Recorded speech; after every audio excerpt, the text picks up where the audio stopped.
of explain what you're seeing in your background here.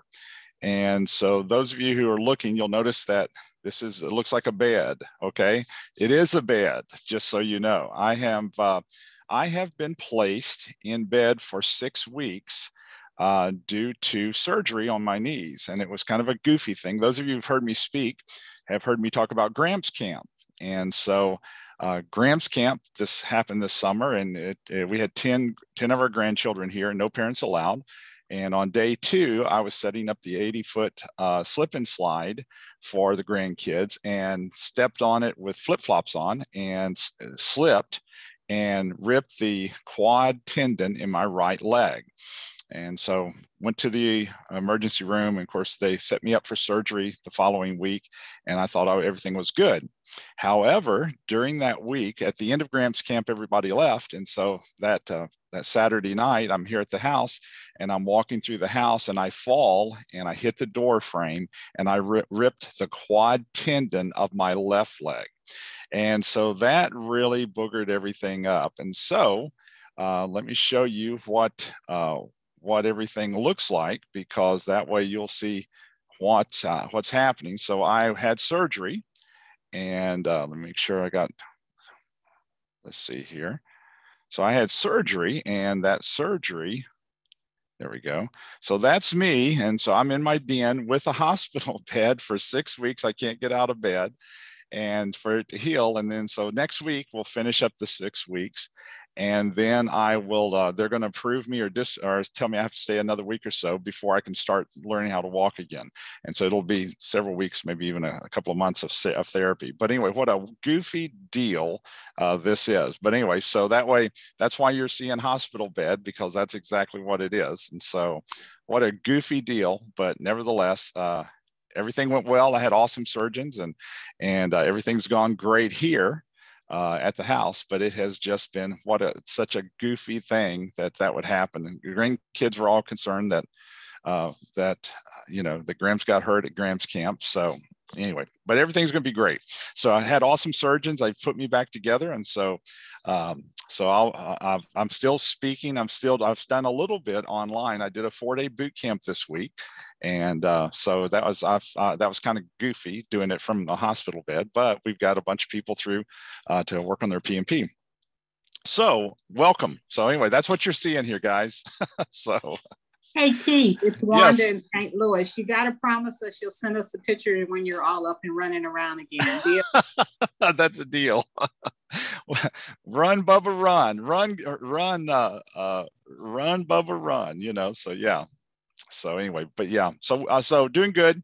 And I think people have been wonderful with us all. We had several bookings during that time, and every client has allowed us to rebook. And so we didn't lose anybody. And so they've been so nice in working with me on this. So what a goofy thing.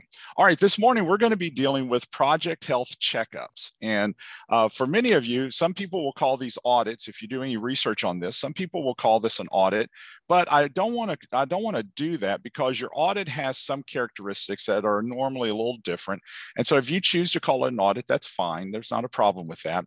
But I do want to make a point on this so that you have an opportunity to be able to see that that there is and can be a little bit of difference here. And so one of the things that you're going to look at as you do this is the capability of how to do this, when to do it, what's the benefits of this. And so we're going to walk you through several different parts to this. So let's start with a pattern of trouble. I love this quote. This quote came from Kersner. Kersner he's written in his books a little bit about project health checkups, but Kersner has a book called Project Recovery. And so it's a big, thick book. It's used in some of the graduate and doctoral courses that are out there. And I would like to recommend that to you, because it's probably the most concentrated text that I have seen dealing with anything on project recovery or any of these components of how to get your project back on track. And here's what Kersner says in his on project health checkups, and I like the quote. He said, projects seem to progress quickly until they are about 60 to 70% complete. He said, during that time, everyone applauds that work is progressing as planned. Then perhaps without any warning, the truth comes out and we discover that the project's in trouble. This occurs because of our belief in the value of using project metrics, selecting the wrong metrics, and our fear of what project health checkups may reveal. And as I read that, I thought that is a great statement because that really encompasses so many of the things that we've all gotten into. So what is a health checkup compared to an audit? So we're going to take it down the direction that they're a little bit different. So most consultants or stakeholders think that an audit and health checkup are synonymous, and they are in some cases. However, many articles will flip the terms and as if they're the same. We're going to separate the terms, and we're going to assume that there is a little bit of a difference. So let's start with audit. It focuses on the present with special interests in compliance, following best practices, short-term examinations, the level of analysis is at a low to moderate level with a summary given. So audits are looking to see, is the project compliant? So like for an example, for many of you, you have a best practice or you have a methodology that's being mandated for the projects that you deal with, and you do an audit periodically to see, are the other projects complying with that methodology? That's fine. There's not anything wrong with that. That's an audit for compliance. That fits the realm of what we're talking about. Then when we talk about a health checkup, you take the current information, but this is not really the focus. And so you make projections based on how the project is currently performing. So you are looking to see what the status is. That's true, but you could do that in both. But the big deal of a health checkup is that you are looking at forecasting. You're looking to see where we're headed as a project. If we don't do anything different, here's where we're headed. And it starts warning you like early triggers of what could be happening to our project before you get down here and it really has some major problems for you. Now, external consultants might conduct the health checkup more than internal employees, but they don't have to. A project manager, project sponsor, PMO, any of those groups could conduct either one of these. So they're not looking at surface level issues, but they're looking at that underlying destructive root cause that could hurt the project's outcome. And you're trying to get that early warning so that you realize something's happening. A level of review is normally deeper than what you might do for an audit because an audit's going with compliance, and a health checkup, you're really kind of looking at more at the root cause analysis. And so you're looking, and you're going to be in the execution of the project when you're conducting this. And so it's going to make a little bit of a difference. Now, there's several tools for health checkups.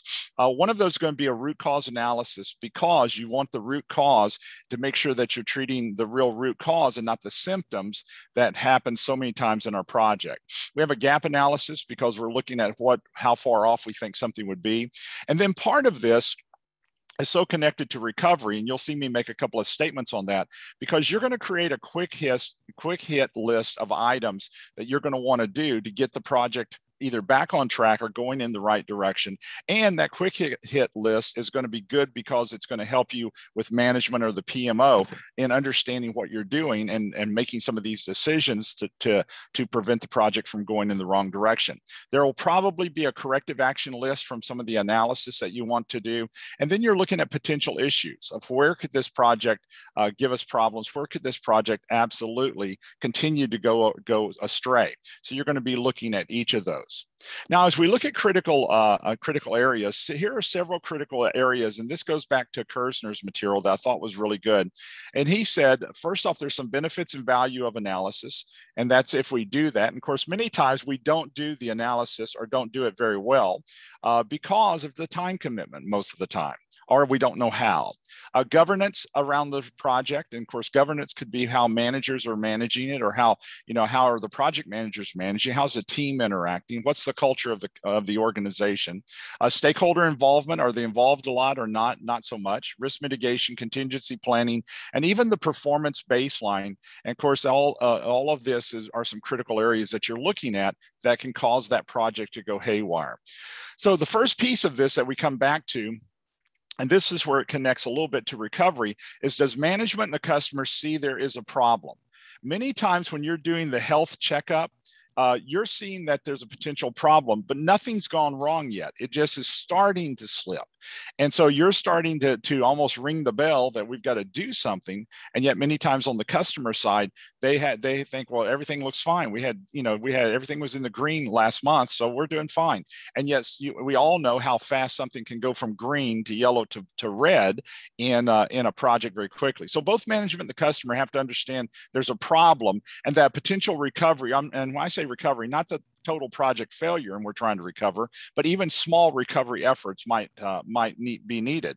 Sometimes others keep thinking the problem's not bad enough to create a full recovery plan or even a partial one and start turning the project around. And so you find this undercurrent of resistance like you're crying wolf and there's nothing wrong. And the problem with that is then by the time they see it, you're already in the red or you're already struggling. And so it's a form of denial, to be honest about it. And so what happens is we believe everything's fine on that project and we're optimistic that everything's going to be turned around. We got good people. And so it's not going to happen. But the thing is that with the health checkup, we've got to be able to look at the down and dirty of what's going on. So you're looking to, as you're starting to look at the health checkup for that project, you're trying to determine two things. Is this a problem or a symptom? Now, if we're really fixing a problem, then it should not be coming back. But if we're fixing a symptom, then that thing's going to come back. And so many times, as we all know, we have fixed symptoms because in 2 or 3 weeks, you got the same thing happening all over again. And so you've invested time, money, and effort only to see it happen again. So problems and symptoms seem very close. Many symptoms are solved thinking it's a problem, but later it returns. And so when we talk about the problem, it's an undesirable outcome from a project, which include many complex components and influence other areas. Symptoms show there is a problem because it's seen or apparent.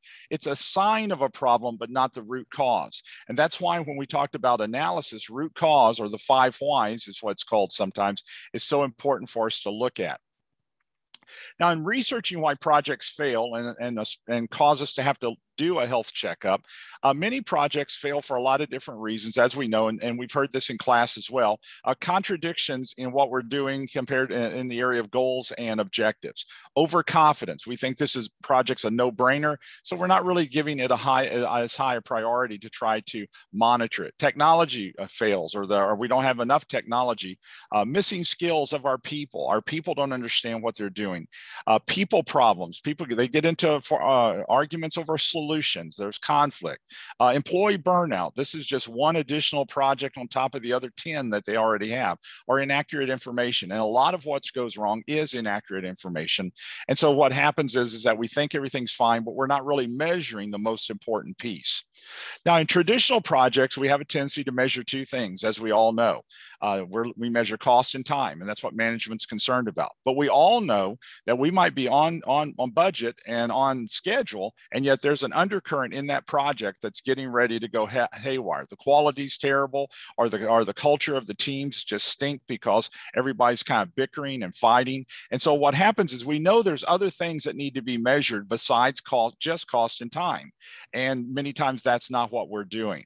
Now, obviously, in the traditional side, when we look at different types of analysis, this is the listing that most of us would do in a traditional predictive type of project. And so we know the scope up front, we deliver the entire scope at the end, and these are the most common things that people measure. And of course, this goes along with even your PMBOK and PMI, because these are the main things: CPI, cost performance index; SPI, schedule performance index; cost variance would be CV, SV is schedule variance. And then the forecasting formulas that many people will use would be EAC, which is estimate at completion, ETC, estimate to complete, and then TCPI is a calculation that PMI has that you're looking to see how much effort do we have to have in order to get to hit the budget that was originally mentioned.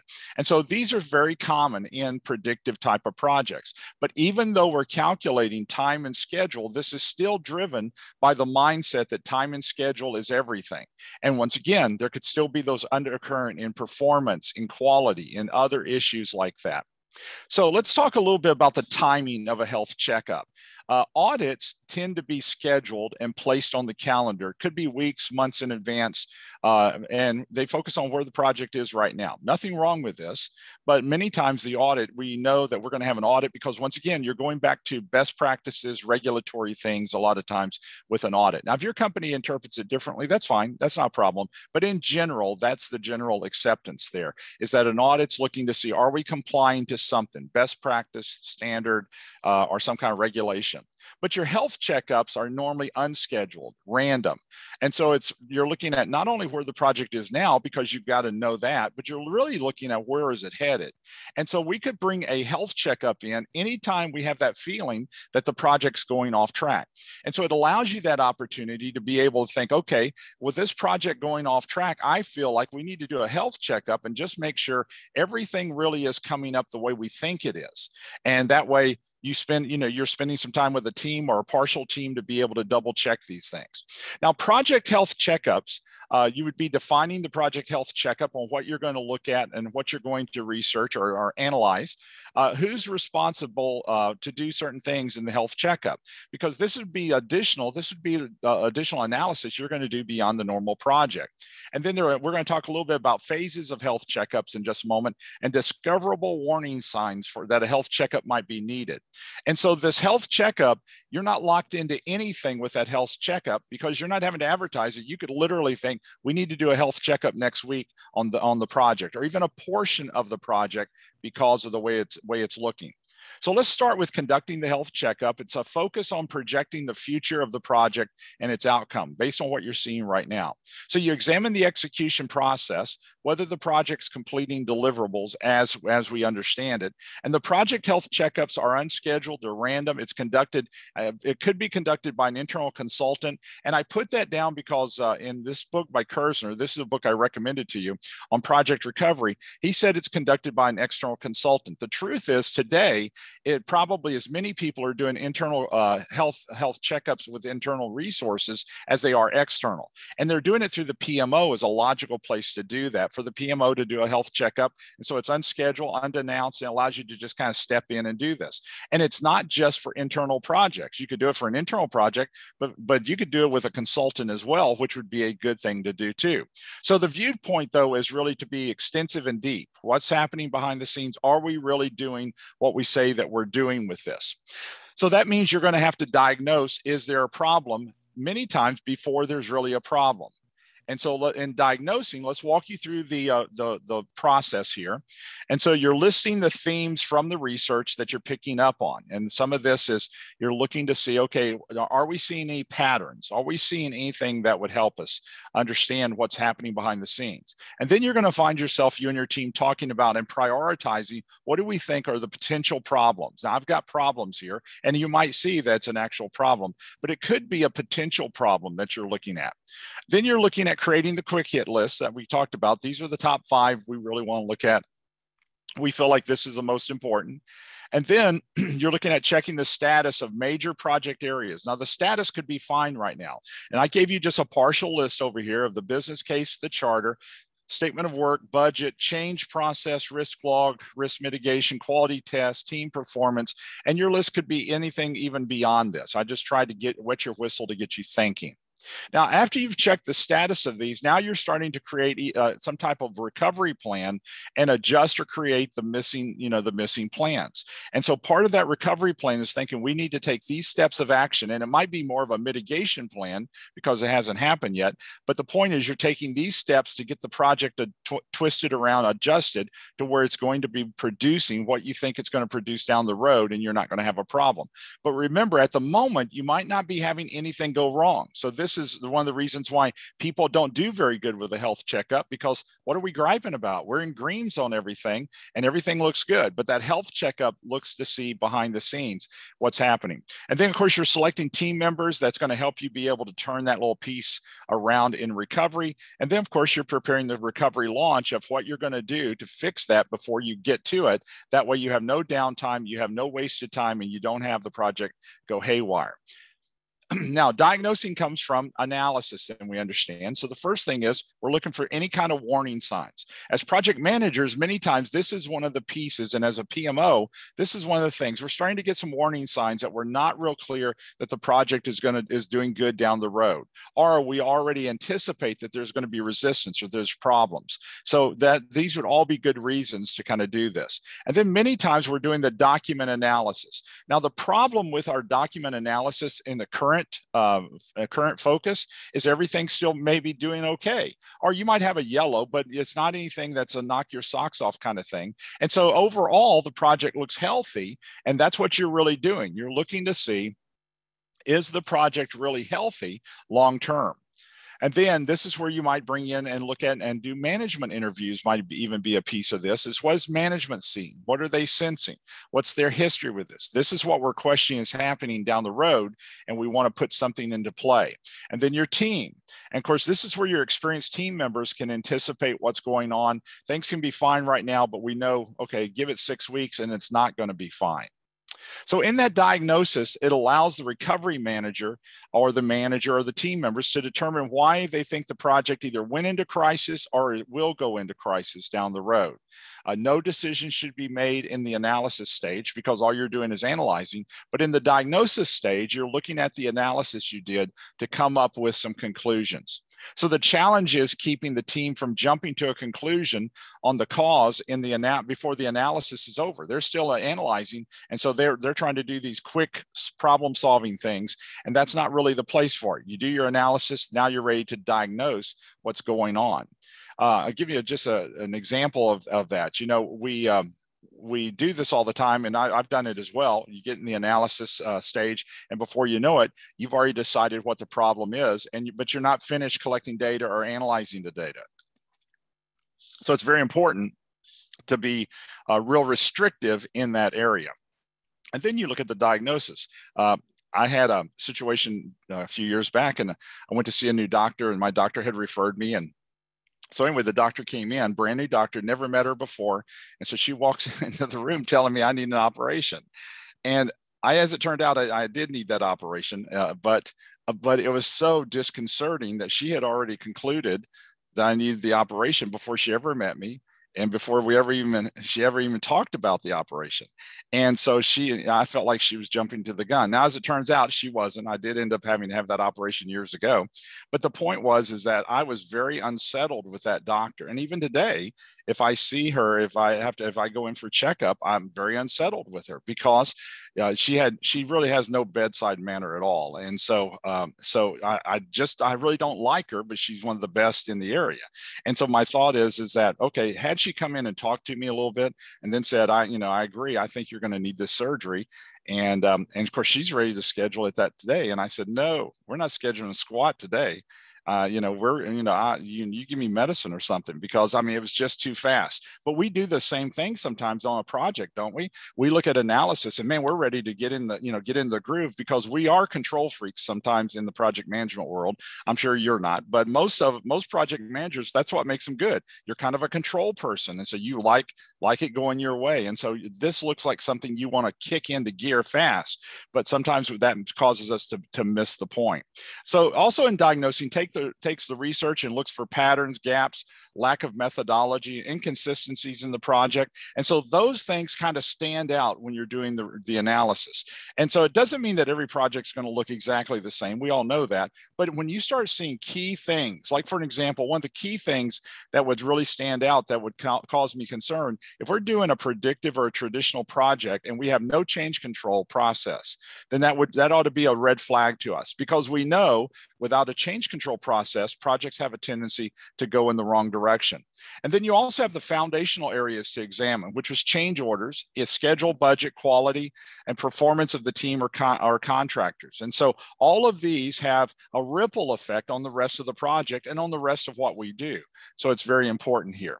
When evaluating the data, look for potential solutions to solve some of the problems. The recovery will require piecing the solutions together. Sometimes when we start doing the analysis and we're ready to do the create some kind of recovery plan or to fix the problem, we want this plan to just kind of just be there and happen. You are the one who's solving the problem. Believe it or not, you're the one piecing this thing together. And so you're putting in the countermeasures to turn this around.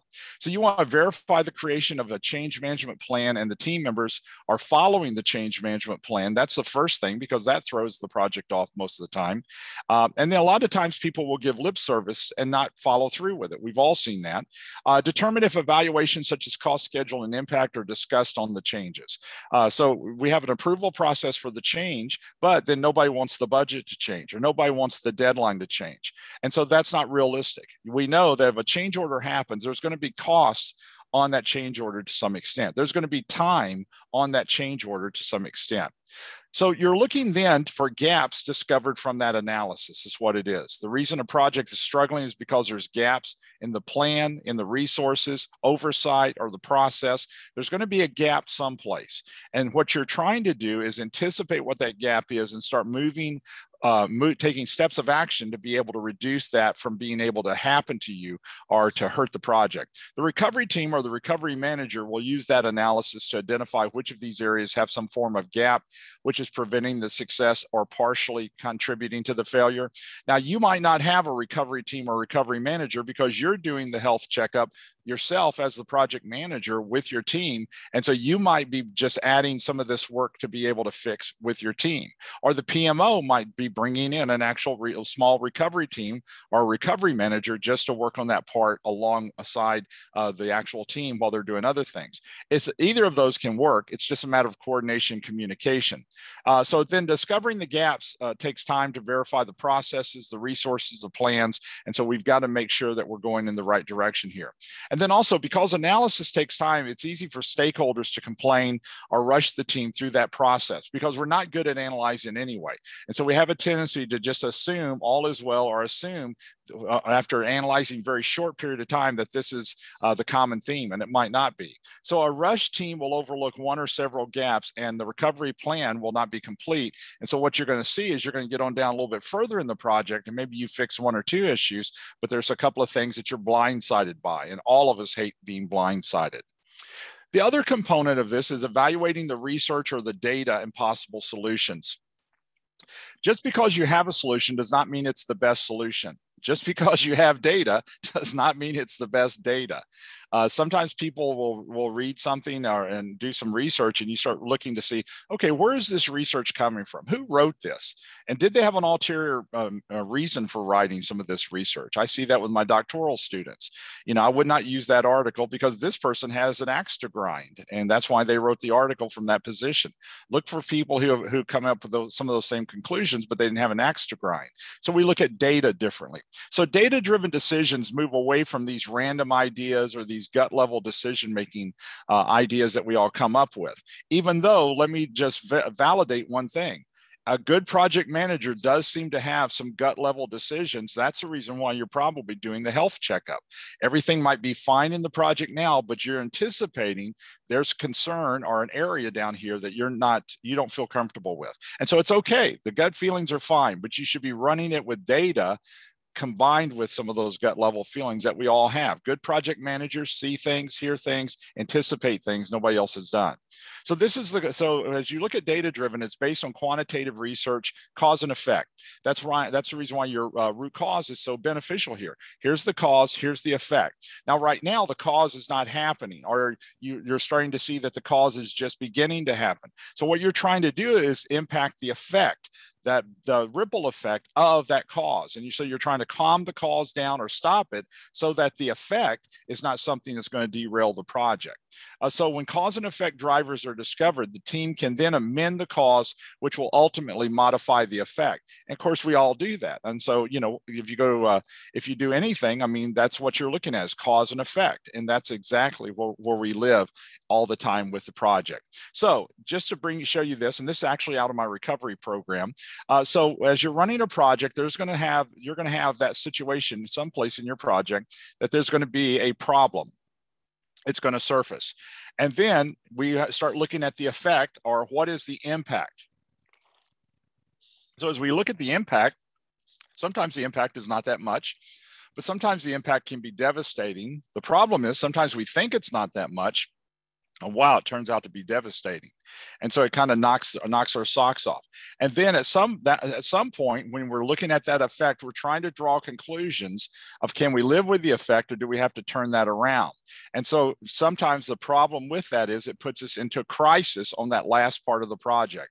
And we find ourselves, there's just not enough people, time, money, anything to be able to get the project back on track. And so that's a lot of times where you'll have recovery efforts, or we'll have delayed schedules or different things like this. And so that's what you're trying to avoid, is the crisis component. So as you're doing this, you're going to surface some problems. Now, some of your problems are going to be a higher priority than others. So over on the left, you've got a list of prioritized problems. So changes made without documentation and calculation, you might find that as you're doing your document analysis. Requirements are not clear or measurable. And so in other words, the requirements were there, people went with it, people created a project plan. But when you start really looking at it, you think, you know what, these requirements, how are we going to know we made it? How are we going to know we're complete? How are we measuring that requirement? It's so loose, or it's so gray. And then lack of communication to outside stakeholders. And so that might be a situation that surfaces and you think, okay, our communication stinks with our stakeholders. Our customer knows nothing. We're not engaging the customer at any point in time, and yet you need that customer engaged. So you'll have a whole list of these things, and then you and your team can go through and rank these to decide which of these are going to be best beneficial for you and your organization. You might also notice performance issues. It's broken down into 3 areas: behavior, attitude, and job requirements. And so how is the team performing? And are we doing what we're supposed to be doing? And are we efficient in doing that?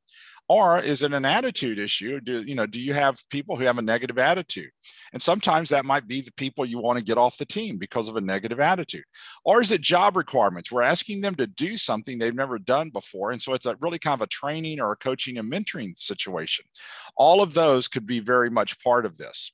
So let's look at the behavior performance for a moment. What behaviors do team members need to consistently show?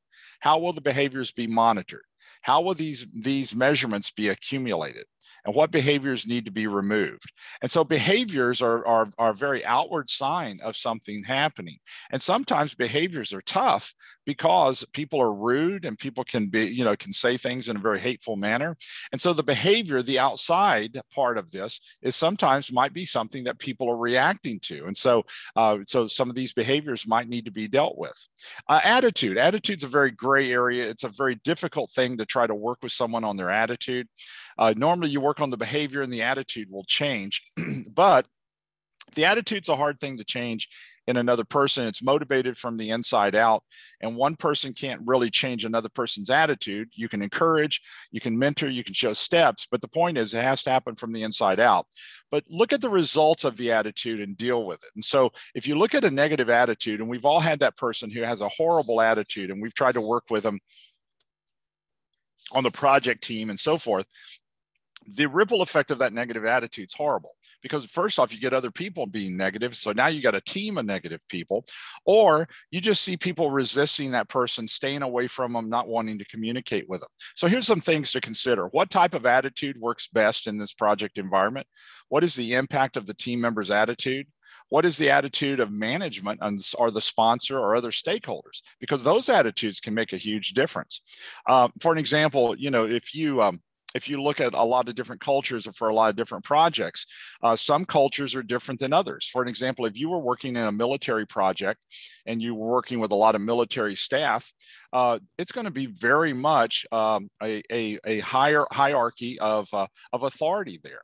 And so people are going to respond very quickly to that hierarchy of authority. If you've ever worked in a military or quasi-military project, you see that. For an example, those of you who work for the state and you work for Highway Patrol or any of those places, that's a quasi-military kind of setting. And so these people respond very quickly. There's a certain attitude, certain behaviors, they respond very, very quickly. And so it can be very positive.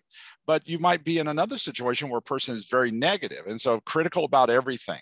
And so they feel like they are the devil's advocate for every kind of solution. And that's okay. You know, we need a devil's advocate. We just don't want the devil. That's the problem. And the many times the line, they step over that line sometimes and you think, oh my gosh, you know, we're working with that person. So that's going to be a challenge.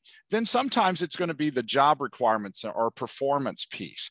Job requirements connect to policy, procedures, organizational standards. Project teams include roles and responsibilities for all the team members. If we're going off of job descriptions, when were the job descriptions or the role and responsibilities updated? Many of our projects have roles and responsibilities for that project, and that's okay. Nothing wrong with that. But just assuming that people understand what their role is might not be adequate. Do the job requirements match the need of the project? Your project might be so specialized, and I know some of you are working on some really specialized stuff. It might be so specialized that you really have real specific job requirements for that person on your team, or especially that SME that's going to be on that team. Are responsibilities clear for each designated role? This person does certain things on other projects, but this project, they're not doing that. They're working on something totally different. Another quote that I thought was really interesting on job requirements and performance, and this was Cardi in performance management, said this: once an employee is up to speed on his or her responsibilities, the performance criteria can remain focused on outcomes unless performance is inadequate or falters. If performance is below a satisfactory level, then a return to emphasizing the correct process is in order. And so what I thought was interesting is that you're laying the foundation with how to do it correct and right the first time. And you're teaching speed, you're teaching the process, you're teaching the how-tos. Once they start meeting that level, that's no longer needed. Why? Because they are actually trained at this point. And then you can switch over and start then looking at the satisfactory levels of what you want. But if they revert back and now they're still not performing, the problem here is not that they haven't been trained. They've been trained, but they have dipped below the level of performance that you need. We also, in doing your analysis and looking at the project, it will create what we would call critical incidents. A critical incident would be something that you're getting ready to escalate and let people know there's a major problem that we've discovered. So analysis will surface gaps in performance, people, and processes. And that's what's going to be a critical incident, because you don't want things to go worse. So each gap should be listed and includes a critical incident worksheet. So you might have a form filled out for this. So the worksheet helps the diagnosis, the prioritization take place. Each incident would focus more on quick hits, and each incident would focus more on quick hits first for project movement, and then focus on the next level of priorities, because those quick hits are you're going to fix this, but you want to make sure this isn't going to carry something bad's not going to carry over into that next level. So that critical incident report could have a lot of things on it, and this is just a few. Job title, description of the quality of work, what needs improvement, what's working satisfactorily, what's excellent, what's outstanding. So it's not just a form that you filled out to say, hey, everything's horrible on this project. It's not going to be horrible. You know that's not going to be the case. But you're looking for those things that need improvement. We've got to go to another level to be able to fix this, or to keep it running at this level of performance in the future. And that's one of the reasons why many times in diagnosing and using the analysis, they look at the 3 Ps: people, process, and performance. So when you look at the people, can we adjust the roles or responsibilities? Maybe this is not the best person for this particular type of project. What's the strengths? What's their weaknesses? And doing this without having a bias or an axe to grind can be tremendous. Are there any needed skills that we can bring to the table that's going to help them? Next, look at the process. Can we adjust the process for faster speed? Now, some of our organizations treat the processes like they're the holy grail. We can't touch anything. And we all know that processes do have to be adjusted. And over time, a process that's not been touched is eventually going to be out of step with what we do in the organization. And sometimes what you'll see is that the process is documented one way, but we actually do it another way. Well, that's a no-no. We shouldn't be doing that. Processes that need to be adjusted might be a list of part of the diagnosis and the analysis. And so you're listing these are processes we've got to adjust to make our projects run in a healthier way. Processes to skip. Some processes are there, they're solid. And so let's not waste time on those. And then performance. Adjusting the performance of each team member. Maybe the performance or the outcomes we need from a team member is going to be different on each project. But the point is that let's adjust that so that the expectation is there. Level of performance on each team member or level of performance needed, it's going to be different on some of these projects. And our projects are not going to get lighter. Our projects continue to get more difficult, more technological, and so forth. Okay, so now you're ready to pick the solution. You and your team, you've analyzed it, you've diagnosed it. So what are we going to do? So there's several areas which might need realignment to the project scope, goals, or objectives. So that might be what's happened, is that we've allowed so many different things or undocumented changes to happen that the direction the project's going is now going off of that because we've allowed these undocumented things to happen. And you notice I keep going back to change orders or changes because many times those changes is what's caused the project to go off, off alignment. So look at the governance. How are we governing this project? That means how are we overseeing the project and who's overseeing it? If management's overseeing it, how well are they doing? If the team's overseeing it, which they're doing part of that too, how well are we doing? What about the business case? The original business case that was written on this project is telling what the actual outcomes should be, what the goals are going to be for that project. And so many times by the time the project finishes, the business case and the project don't even look the same.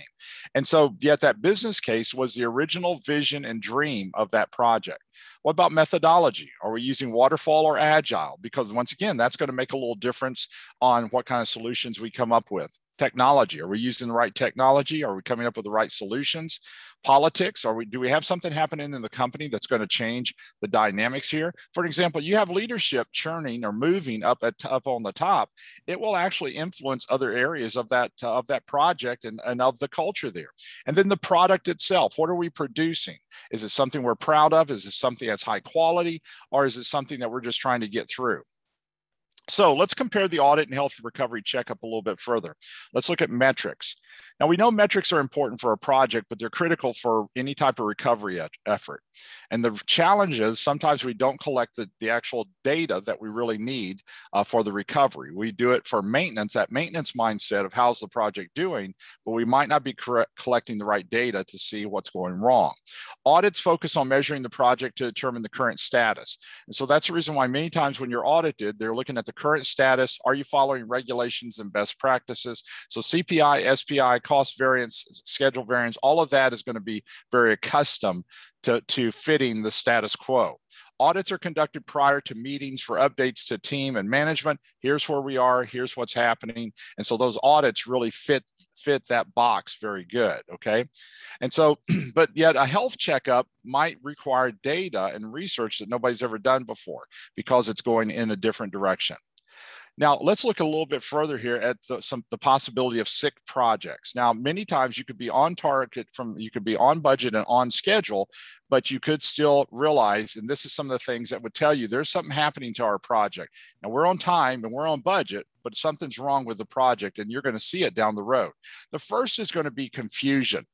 Does the team experience confusion rather than order? Confusion over the scope, confusion over the process, confusion over solutions, over working together, a lot of that kind of stuff.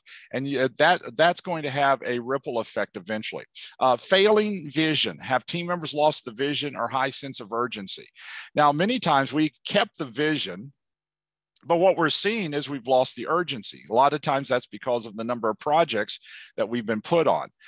You've got your people on 4 or 5 projects right now, and I understand how that works. But then all of a sudden, before you know it, they've picked up 3 more, and now you don't see the urgency. Well, how can they have the urgency when they've got 7 projects on their plate, and then they've been told that all of them are number 1 priority? When we all know how that is, well, of course they're not going to have an urgency. They're going to put out fires every week for the one that's clamoring for their time. And so we're not going to have that urgency. It would work better to prioritize the projects with management and let them work on the most important projects, getting them out the door, and you would see that urgency recover. A loss of hearing. Are the right plans made but not followed? We see it. Maybe you have 2 people will work on a project plan, get it signed off by the PMO, and then nobody follows that plan. That's the most crazy thing I've ever heard of, but you see it happen all the time. A distraction or other agendas or personal priorities taking over. And you'll see that happen at times too, because of the culture and the changes of so many different things. Scope sickness. Is the scope weakly defined? Does it change without knowing the impact? And you see that happen where the scope changes over time, and maybe it needs to change. And with change orders, that would be fine if you're dealing with a predictive or traditional project.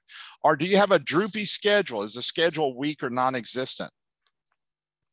We're kind of working in this project schedule with all the other stuff we do. And I know many of you wear multiple hats. And so you got your real job and you're working on 5 projects. And so it's really hard sometimes to get all of that in. But our schedule needs to be crystal clear, but it has to be realistic. And the schedule of running 1 project is not the same as running 5 projects. Your schedule has to have more flexibility if I'm sharing resources with 5 projects. So let me give you a little template for the health checkup report, okay? One of the things as you start going through and researching this, you're going to run across these situations of observations. And so with that observations from checkup alone are no good without possible impacts, both bad and good. So you're going to make some observations of what you're seeing. Now, nothing might be happening now, but it might later. Possible impacts are projections of future outcomes of the event. You're going to have recommendations. Best practices are recovery efforts to comply with only the scope of the project. Outside organizational issues should not be included. And so you're looking at what is impacting the scope. You're not trying to fix things outside the organization. And then you're looking at next steps, which includes the who, what, when, where for implementing that recommendation. And so you're looking very specific. Here's the problem that we see, and here's the recommendation that we're coming up with. Also, health recovery checkups focus on forecasting if the project can hit the desired targets. Because you're forecasting, you're getting an idea of whether or not we're going to be on time, on budget, or whether the quality is going to be there, is the level of performance going to be there, is the technology going to work. And so health recovery checkups are not measured with the same intensity as an audit because they're normally faster, unscheduled kind of things. So it's completed when there's a need to forecast that end result consistently. So health recovery checkups will use forecasting. So they will use these same formulas of EAC, ETC, and TCPI because they are forecasting formulas. And so any other calculations, which includes forecasting abilities, might be selected to be able to help with this. But these are very common forecasting formulas to give you a heads up on the future of the project. You're also looking at conducting a health checkup.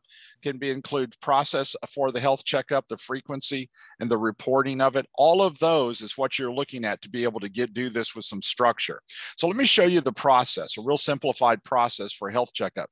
Determine what to measure, conduct the interviews with whoever, analyze the data, determine the current status of the project, make projections based on current information, discuss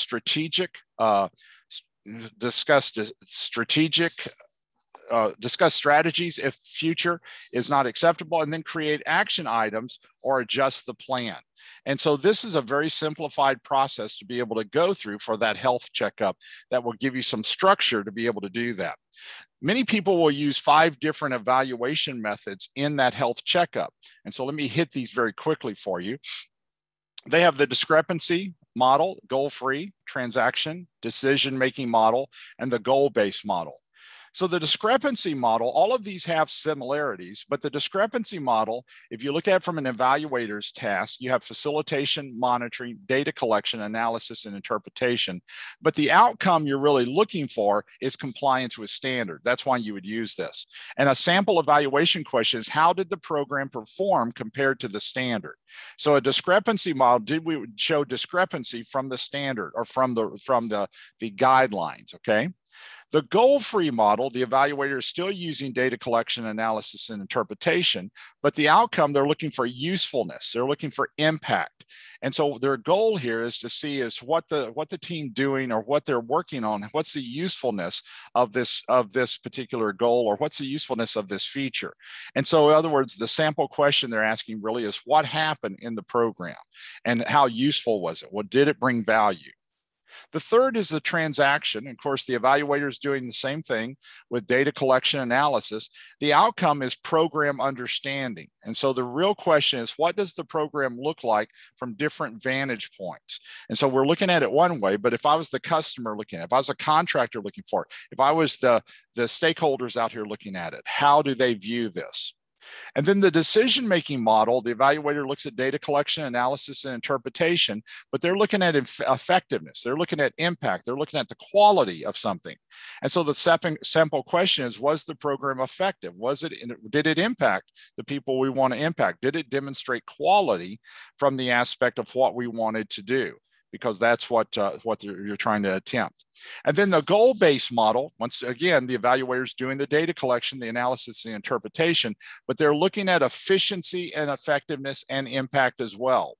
Did the clients change? Did they grow? Did they learn? Did they pass? And so that goal-based model, that's what you're doing, is did they achieve that end result? And that allows you then to be able to reshape this and say, okay, we need a different strategy because they didn't change or grow or learn. You're seeing this right now with the pandemic. And if you've got kids that were online, what have they told us nationwide?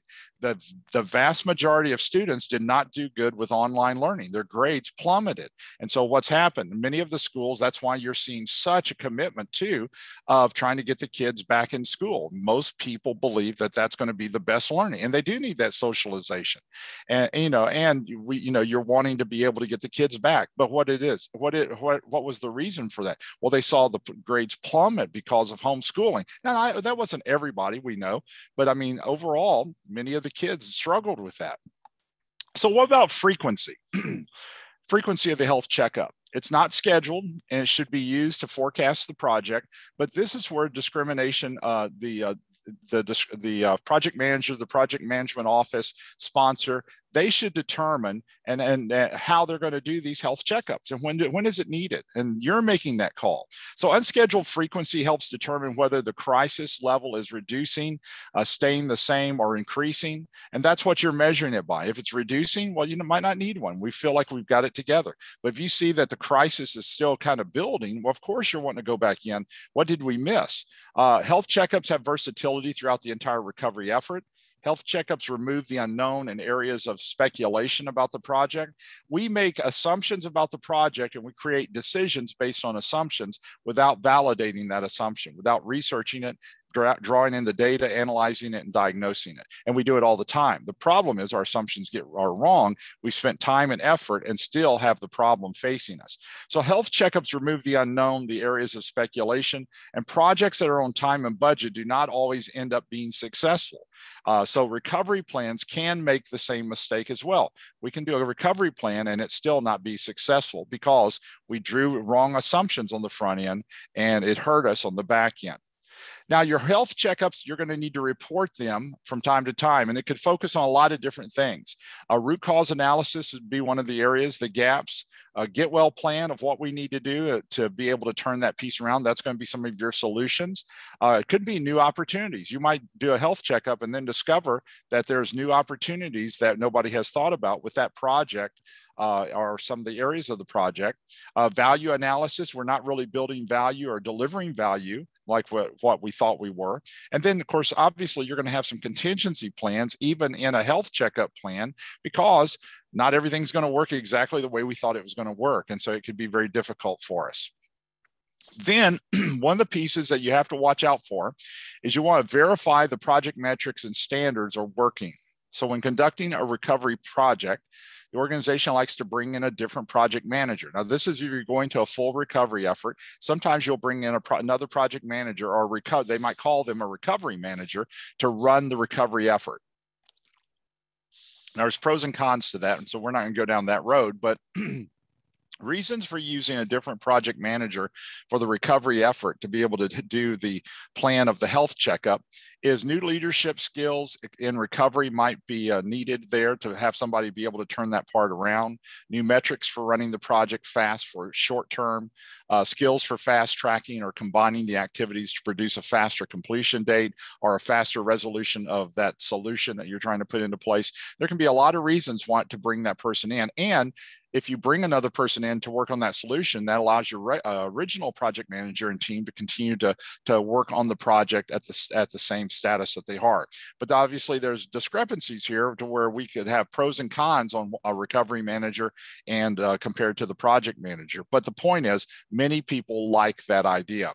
Managers turn a project over to an experienced recovery manager. It's excited about the project returning to normal soon or getting that solution in.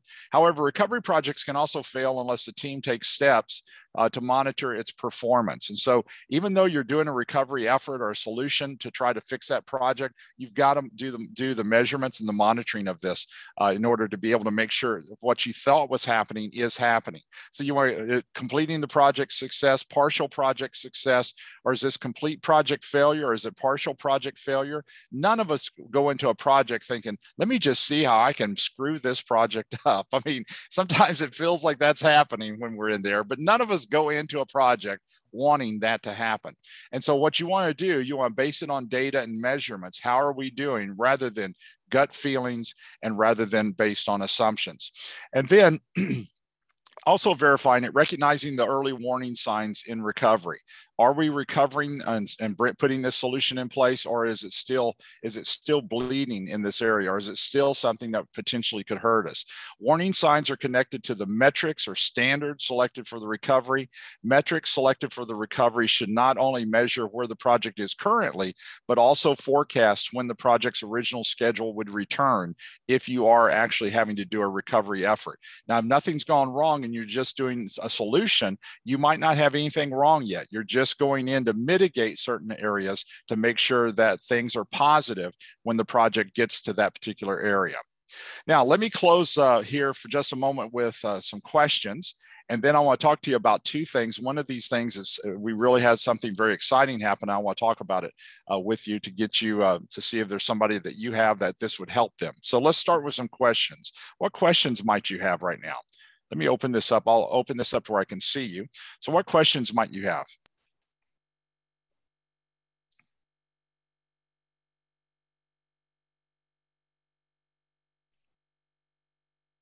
Any questions?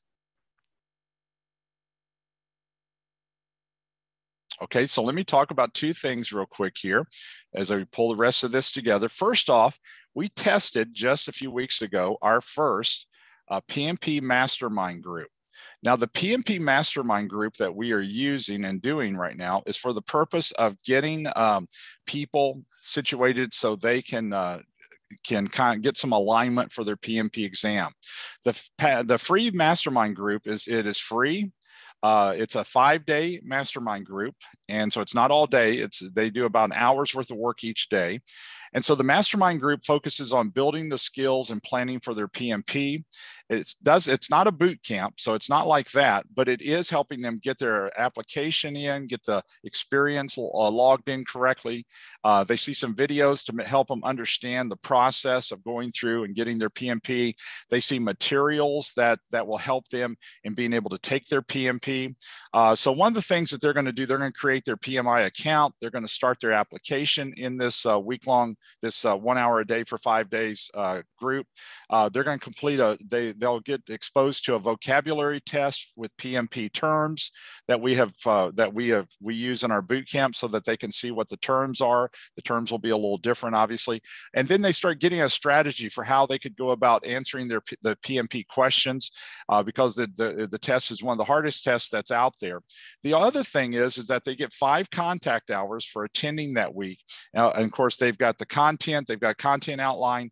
We also have got included into this group a 25-question PMP test so that they can be exposed to what those PMP questions feel like.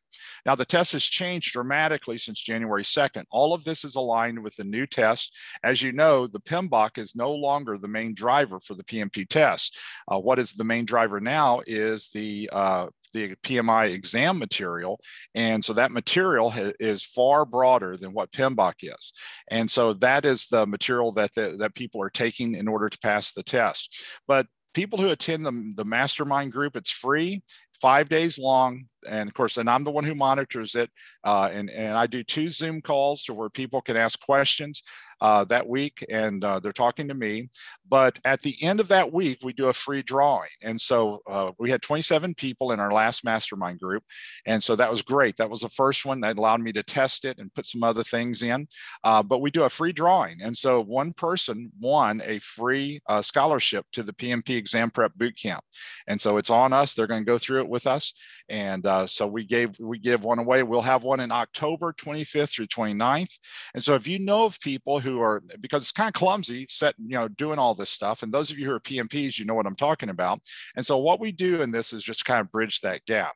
We still have 2 PMP boot camps left this year. Both of these are virtual. We have October 12th through 15th. And we also have December 6th through 9th. Both of these will be virtual. And our passing rate has gone up with the new material, even as good as it was before. It's actually gone up. And we see no difference from face-to-face to virtual instructor-led boot camps. So to attend it with instructor-led and virtual, the passing rates have been no different whatsoever. So if you have somebody who you think would benefit, especially for this mastermind group, even if they're not going to take the test until next year sometime, this will help them kind of get situated and understand how to do this. So let me pull this together. We're down to the end of our time. And so let me thank you so much for taking time for this, to attend this webinar. And I hope it's been beneficial to you. And I hope there's some information that kind of jumpstarts you to think about some of these things a little differently. Now, we've got 2, we still have additional webinars for the end of the year. So don't hesitate to sign up for those. We're going to be looking at DMAIC, which is used in Six Sigma, but we're going to just focus on how to use DMAIC as one of our 1-hour webinars.